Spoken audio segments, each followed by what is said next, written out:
Hanggang bandang huli, bakit mo lang ako iniwan? Sinasabi mo sa akin na ako lang ang iyong mahal. Ngayon ako'y nagtatanong, asan na ang pagmamahal?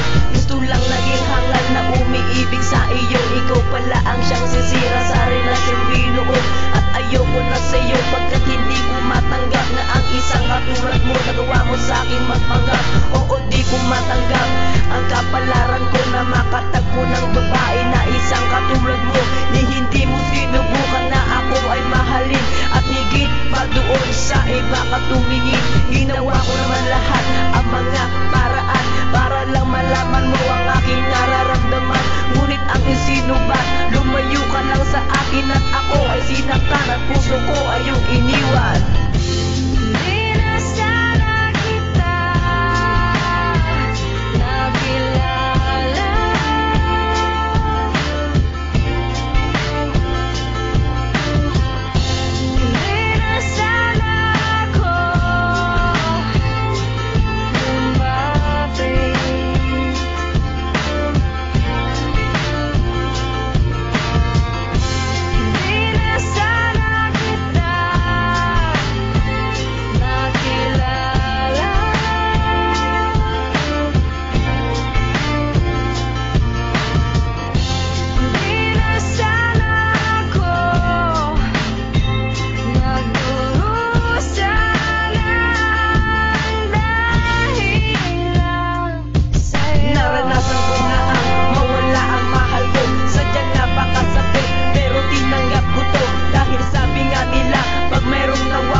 Sadyang napakasaklat ang ginawang pananakit, dahil ako ay iyong iniwan at iyong pinagpalit ang buong akala ko.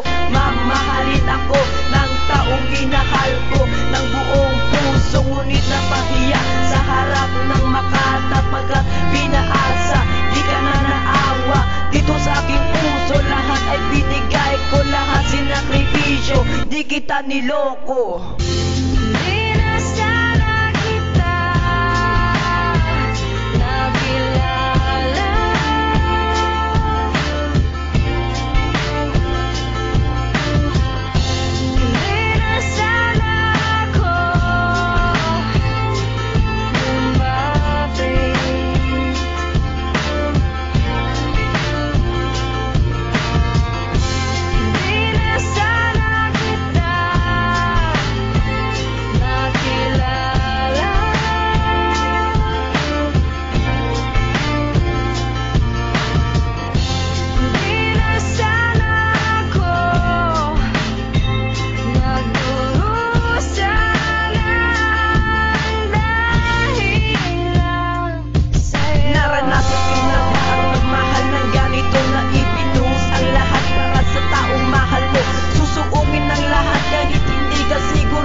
Sa dulo, hindi nag-alinlangan sa hakbang na tatahakin para lang makarating sa iyong pangarap abutin.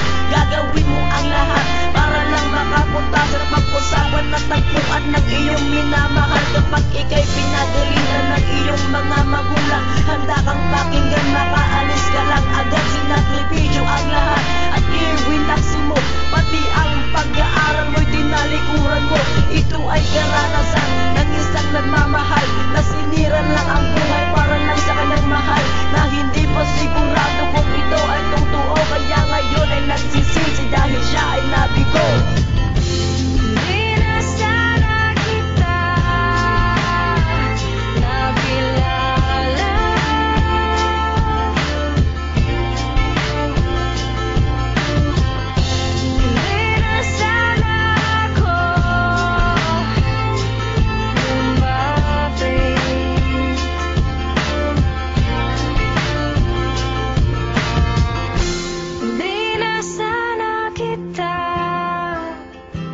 Nakilala,